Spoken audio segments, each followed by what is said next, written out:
అది ఉమ్మడి మెదక్ జిల్లాలోనే అత్యంత కీలకమైన నియోజకవర్గం. ఆ మాటకొస్తే రాష్ట్రంలోనే టాప్ 10లో ఒక్కటిగా ఉంటుంది.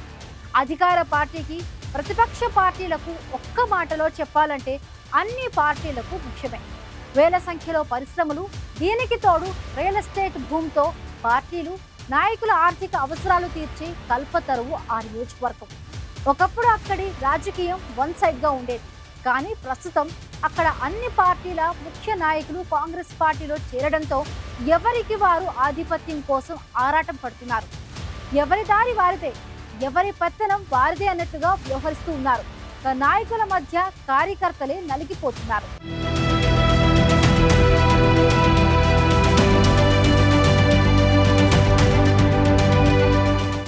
సిటీకి కూతవేటు దూరం, వేల సంఖ్యలో పరిశ్రమలు, దీనికి తోడు రియల్ ఎస్టేట్ భూమ్. ఈ పాటికి అదే నియోజకవర్గమో మీకు అర్థమై ఉంటుంది.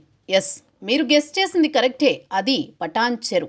ఆసియాలోని అతిపెద్ద పారిశ్రామిక వాడ ఉన్నది ఇక్కడే. బంగారం గని లాంటి రియల్ ఎస్టేట్ భూమి ఉన్నది ఇక్కడే. దీంతో ఈ నియోజకవర్గంలో ప్రతి నెల వేల కోట్ల రూపాయల ఆర్థిక లావాదేవీలు జరుగుతాయి.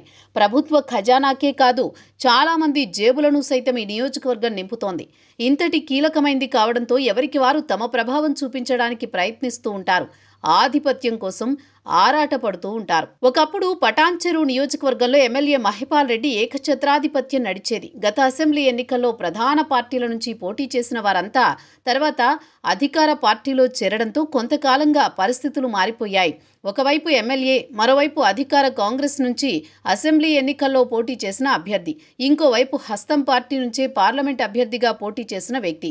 వీటన్నింటికీ తోడు ఢిల్లీ పెద్దల వద్ద నుంచి పలుకుబడి ఉన్న నాయకుడు. దీంతో పటాన్ చెరు మీద పట్టు ఎవరిదన్న సందేహం కార్యకర్తలకే కాదు, నియోజకవర్గ ప్రజలకు కూడా వస్తోంది.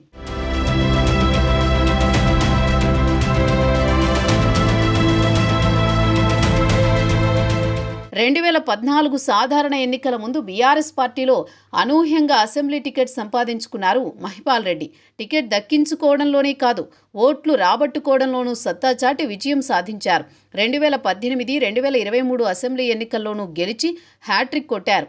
2023లో మూడోసారి తాను గెలిచినా బీఆర్ఎస్ పార్టీ అధికారం కోల్పోవడంతో పాటు వివిధ కారణాలతో బీఆర్ఎస్ పార్టీని వీడి కాంగ్రెస్ పార్టీ గూటికి చేరారు. దీంతో మహిపాల్ రెడ్డి ఇప్పుడు అధికార పార్టీ ఎమ్మెల్యేగానే చలామణి అవుతున్నారు. కానీ గతంలోలా ఆ స్థాయిలో ప్రభావం మాత్రం చూపించలేకపోతున్నారు. 10 ఏళ్ల పాటు తిరుగు లేకుండా పటాన్ చెరువుని ఏలిన మహిపాల్ రెడ్డికి ప్రస్తుతం కాటా శ్రీనివాస్, నీలం మధు రూపంలో స్పీడ్ బ్రేకులు ఎదురవుతున్నాయి. ప్రధానంగా కాటా శ్రీనివాస్ వర్గంతో ఢీ అంటే ఢీ అన్నట్టే ఉంది రాజకీయం.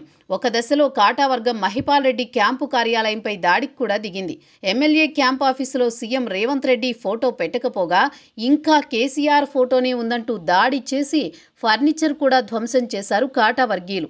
కాటా శ్రీనివాస్ మొదటి నుంచి కాంగ్రెస్ పార్టీలోనే కొనసాగుతున్నారు. జిల్లాలో కాంగ్రెస్ పార్టీ ముఖ్య నాయకుడు మంత్రి దామోదర్ రాజనరసింహకు ముఖ్య అనుచరుడిగా ఆయనకు గుర్తింపు ఉంది.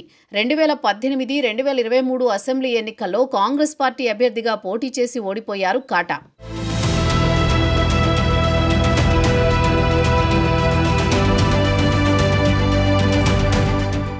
గత అసెంబ్లీ ఎన్నికల్లో పటాన్ చెరు టికెట్ మొదట నీలం మధుకు ప్రకటించింది అధిష్టానం. కానీ అనూహ్యంగా అధిష్టానం ఆ నిర్ణయాన్ని వెనక్కి తీసుకునేలా చేసి బీఫామ్ తెచ్చుకున్నారు కాటా శ్రీనివాస్.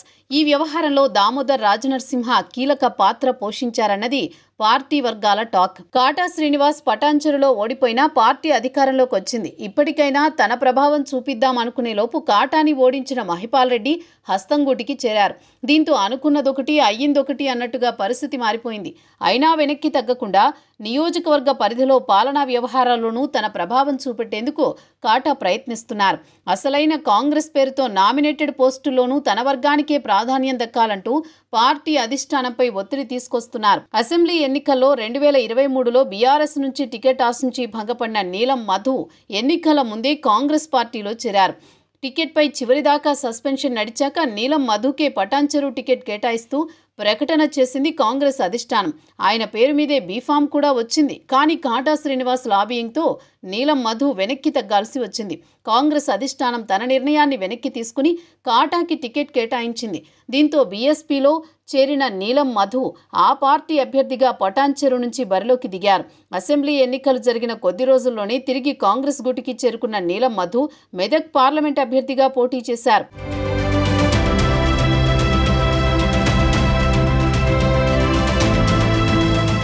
పటాన్చెరు నియోజకవర్గంలో నీలం మధు కూడా తన ముద్ర వేయడానికి ప్రయత్నిస్తున్నారు. ముఖ్యమంత్రి రేవంత్ రెడ్డితో తనకున్న సంబంధాలతో నియోజకవర్గంలో పట్టు పెంచుకుని వచ్చే అసెంబ్లీ ఎన్నికల్లో పటాన్చెరు టికెట్ దక్కించుకోవాలన్న ఆలోచనతో పావులు కదుపుతున్నారు నీలం మధు. తన వర్గంతో పార్టీలో ఉనికిని చాటుకునే ప్రయత్నం చేస్తున్నారు. అధికారిక కార్యకలాపాలతో పాటు నియోజకవర్గానికి చెందిన వ్యవహారాల్లోనూ ఇన్వాల్వ్ అవుతున్నారు మధు. వీరితో పాటు గాలి అనిల్ కుమార్ సైతం పటాన్చెరు నియోజకవర్గంలో తన పట్టు కాపాడుకోవడానికి ప్రయత్నిస్తున్నారు. 2023 అసెంబ్లీ ఎన్నికల్లో టికెట్ ఇవ్వకపోవడంతో బీఆర్ఎస్లో చేరి జహీరాబాద్ పార్లమెంటు స్థానం నుంచి ఎంపీ అభ్యర్థిగా బరిలోకి దిగారు. కొద్ది రోజుల్లోనే తిరిగి సొంత గూటికి చేరుకున్నారు. 2018 నుంచి ఉమ్మడి జిల్లాలో పార్టీని కాపాడుకుంటూ రావడం, పార్టీకి అవసరమైన ఆర్థిక వనరులు సమకూర్చడంతో పాటు నేషనల్ హెరాల్డ్ అంశంలో ఈడీ కేసులను సైతం ఎదుర్కొన్నారు. దీంతో గాలి అనిల్పై రేవంత్ రెడ్డితో పాటు ఢిల్లీ అధిష్టానానికి సాఫ్ట్ కార్నర్ ఉంది. ఉమ్మడి మెదక్ జిల్లాలో తెలంగాణ ఉద్యమంలో కీలక పాత్ర పోషించడంతో పాటు ఉద్యమ సమయంలో జైలు పాలైన వారికి అన్నీ తానే అండగా నిలవడంతో ఉద్యమకారుల్లోనూ గాలి అనిల్ కుమార్కు ప్రత్యేక ఫాలోయింగ్ ఉంది. ఎమ్మెల్యే మహిపాల్ రెడ్డి, కాటా శ్రీనివాస్, నీలం మధు వర్గాలతో సత్సంబంధాలుండడంతో పాటు నియోజకవర్గ పునర్విభజనలో అవకాశమిస్తామన్న అధిష్టానం హామీతో సైలెంట్గా పనులు చక్కబెడుతున్నారు గాలి అనిల్ కుమార్. నియోజకవర్గానికి చెందిన ముఖ్యమైన అంశాల్లో కీలకంగా వ్యవహరిస్తున్నారు. ఇదంతా అలా ఉంటే సాధారణంగా సీఎంఆర్ఎఫ్ చెక్కులు వంటివి ఇతర నియోజకవర్గాల్లో ఎమ్మెల్యేలే లబ్ధిదారులకు అందిస్తారు. కానీ పటాన్చెరులో మాత్రం ఎవరి అనుచరుల ద్వారా వచ్చిన దరఖాస్తులు వారే ఫాలో అప్ చేసి వారే చెక్కులు పంచుతున్నారు. దీనికి తోడు ఈ గ్రూపుల వల్ల మార్కెట్ కమిటీ వంటి లోకల్ నామినేటెడ్ పోస్టుల కేటాయింపుని అధిష్టానం పోస్ట్ పోన్ చేస్తూ వస్తోంది. దీంతో కార్యకర్తలతో పాటు ప్రజలకు పటాన్చెరు మీద పట్టు ఎవరిది అన్న అనుమానం కలుగుతోంది.